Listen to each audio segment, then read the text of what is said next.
नीट paper फुटी प्रकरणानं संपूर्ण देश हादरवून निघालाय। तब्बल 22 लाख विद्यार्थ्यांना या प्रकरणात मनस्ताप सहन करावा लागलाय, कारण त्यांना आता पुन्हा पेपरला बसावं लागणार आहे। या पेपर फुटीच्या प्रकरणाचे धागेदोरे नाशिक, लातूर आणि पुण्यापर्यंत उघड झालेत। देशभरातून आतापर्यंत 13 जणांना या प्रकरणी अटकही करण्यात आली असून अनेकांची कसून चौकशी या प्रकरणी सुरू आहे। त्यात या विद्यार्थ्यांना देखील सीबीआयनं ताब्यात घेतलेलं आहे। अशात आता या पेपर फुटीतल्या गॉडलाही अखेर गजाआड करण्यामध्ये सीबीआयला यश आले। महत्त्वाचं म्हणजे एका क्लास संचालकांच्या अल्पवयीन मुलानं देखील सीबीआय समोर कबुली दिल्यानं या प्रकरणाला नवीन वळणही मिळाले। एकंदरीतच नीट पेपर फुटी प्रकरणातील अपडेट सध्या काय काय आहेत पाहूयात व्हिडिओच्या माध्यमातून। नमस्कार, मी अक्षता आणि तुम्ही पाहताय सकाळ। नीट पेपर फुटीत प्रकरणात सीबीआयच्या हाती मोठा पुरावा लागलाय आणि त्या मदतीनं आणखीन दोघांना या प्रकरणी अटक करण्यात आली आहे। पुण्यातील एका नामांकित मेडिकल अकॅडमीमध्ये विद्यार्थ्यांना यशाचा मंत्र देणारा फिजिक्सचा शिक्षक अचानक सीबीआयच्या रडारवरती आला। सीबीआयनं पुण्यातील डॉक्टर अभंग प्रभू मेडिकल अकॅडमीमधील प्राध्यापक असणाऱ्या तेजस हर्षकुमार शहा याला अटक केल्यानंतर शिक्षण क्षेत्रात मोठी खळबळ उडाली। 14 वर्षांपासून विद्यार्थ्यांना भौतिकशास्त्र म्हणजेच फिजिक्स शिकवणारा हा शिक्षक तेजस शहा हा पुण्यातील प्रतिष्ठित कोचिंग क्षेत्रामध्ये परिचित नाव आहे। भौतिकशास्त्र विषयातील अनुभव, विद्यार्थ्यांचे लोकप्रिय शिकवण्याची पद्धत आणि मेडिकल प्रवेश परीक्षांसाठी विशेष मार्गदर्शन यामुळे त्याची ओळख निर्माण केली होती। मात्र सीबीआय तपासामध्ये समोर आलेल्या माहितीनुसार शहाला मुख्याध्यापिका मनीषा हवालदार हिच्याकडून नीटच्या भौतिकशास्त्र विषयातील प्रश्न आधीच मिळाले होते।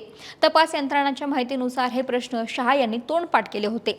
नंतर त्यांनी ते स्वतःच्या नोट्समध्ये लिहूनही घेतले होते। काही प्रश्न आणि टॉपिक्स बाबत त्यांना शंका होती। हे प्रश्न खरंच नीटमध्ये येणार आहेत का याची खात्री करण्यासाठी त्यांनी पुन्हा मनीषा हवालदार यांच्याशी संपर्क साधल्याचं समोर आलं होतं।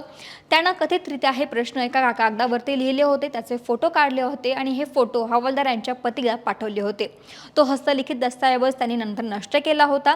मात्र मनीषाच्या मोबाईलमध्ये तेजस शहाचा नंबर गॉड म्हणून सेव्ह करण्यात आला होता आणि पेपरमधील काही प्रश्नांबद्दल शंका होती, त्याची शहानिशा करण्यासाठी मनीषा यांनी 20,000 रुपये घेतल्याचीही माहिती याच्यातून समोर आलेली आहे। आणि मनीषा हवालदारच्या मोबाईलमध्ये जेव्हा गॉड म्हणून सेव्ह नंबर आढळला, त्याच्यामध्ये कागदपत्रांचे फोटो, प्रश्नांचे फोटो आढळले आणि त्यानंतरच तेजस शहा यांच्यावरती ही कारवाई करण्यात आली।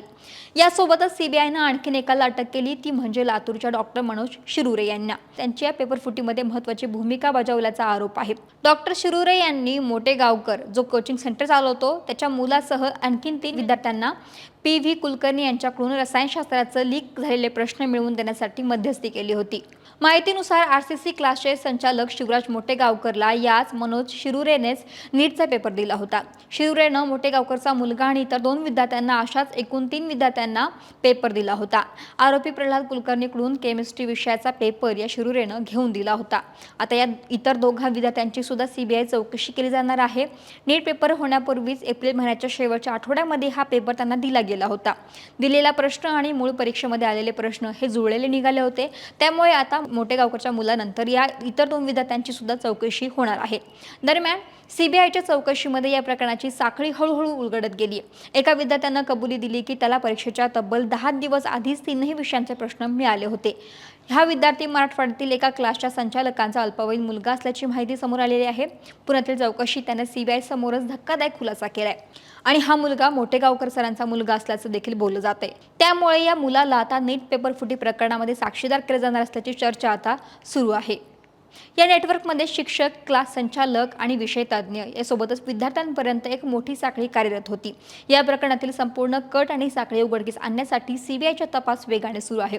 तपास यंत्रणेने आतापर्यंत देशभरातील विविध 49 ठिकाणी छापे टाकून अनेक संशयास्पद कागदपत्र, लॅपटॉप आणि मोबाईल फोन जप्त केले आहेत। जप्त करण्यात आलेल्या या सर्व उपकरणांचे आणि कागदपत्रांचे सध्या सीबीआयकडून सखोल विश्लेषण केले जात आहे। तपास जसजसा पुढे सरकतोय तसतशी नवीन नावं समोर येत आहेत।